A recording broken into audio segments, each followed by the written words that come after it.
What's up guys, and welcome back to my GTA 6 news series. Today we have some new details on the protagonists in GTA 6 coming from an extremely reliable source, as well as the internal secret codename for GTA 6 has also been leaked, and Rockstar have been trying their best to actually hide this one. First up, let's go over the new details from Jason Schreier. If you don't know who he is, he's basically the most credible source we have for GTA 6 info. He is an industry veteran, reporter for Bloomberg, and he actually previously changed Rockstar Games forever. Just a few years ago, after the release of Red Dead Redemption 2, he did a whole investigation of Rockstar and actually made them permanently change their policies with regards to unpaid overtime at the studio, and this has changed the company forever. So I'd go as far as saying he is our most reliable source for information. So Jason basically chimed in on Reddit debunking a thread that was getting a bit of traction and called it fanfiction. He then went on to state that nobody has access to as much detailed information as what's been posted by this Reddit user. The game is still in development and many details are still in flux or not decided yet, and they even got the number of protagonists wrong. So there's a couple of very important details here. First of all, the fact that many details are still in flux and not decided yet, I think it's very likely this game is still years away. All of you guys expecting GTA 6 to be coming out next year or even the year after, I think are going to be very disappointed. Jason didn't reveal exactly how many protagonists we will get in GTA 6, but he did confirm that we will not be having 3, and he said that's all I'll say for now.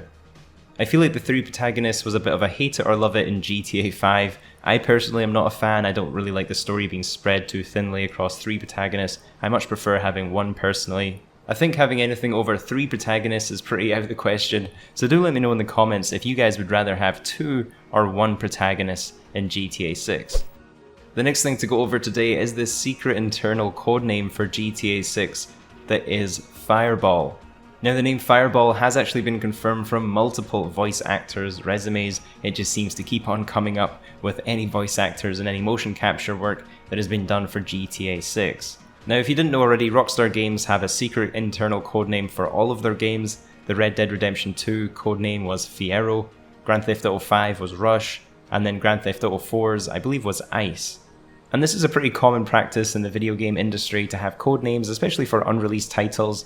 Right at the start of development, you can't be talking about GTA 6 or people all know what you're talking about, so you tend to have these codenames that you use internally to be able to talk about these titles easier. And especially for games as high profile as GTA 6, when Rockstar go to recruit actors, they don't recruit for GTA 6, they will be using these code names, and this is how we found many voice actors for previous games, even before they were officially announced, like Arthur Morgan, who, as most of you guys will know, was the main protagonist in Red Dead Redemption 2, and was discovered before the game was officially revealed.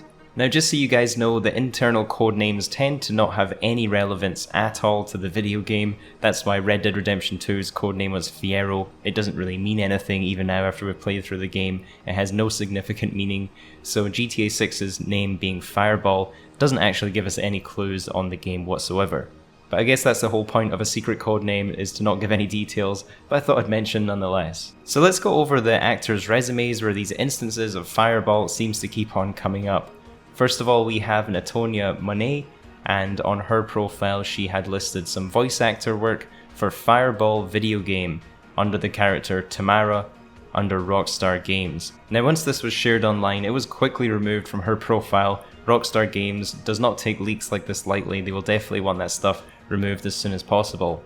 And her work with Rockstar Games on GTA 6 was also highlighted in their April 2022 bookings, and we can actually see exactly when this took place, and it was very recent, as in just April 2022, her talent agency released this bookings list of everybody their clients booked from their talent agency, and you can see on here under her New York office, Natonia Monet booked for Fireball video game. Now this report actually is no longer available online. Her talent agency has completely removed it, so obviously this was information they were not meant to share.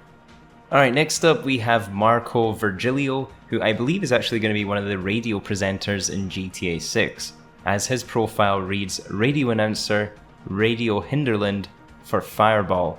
And this is also someone who has also worked in the gaming industry doing other voiceovers.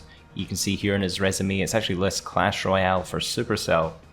And then last of all, we have Dwayne Shepard Sr., who has actually worked with Rockstar in the past. And you can see here from his resume, he's worked on Grand Theft Auto 2, San Andreas as an old man, and in Firestorm, he is going to be a street hustler. So I can imagine he's going to be having a relatively small part, maybe even doing some voice lines for some NPCs in the game. So that was pretty much everything for this roundup of GTA 6 news. We have some details on the timing of the game, the protagonist, and also all of these references to the internal codename for GTA 6. If you guys are interested in the latest GTA 6 news and updates, don't forget to subscribe to my YouTube channel so you don't miss out on any future breaking news, and I'll catch you guys in the next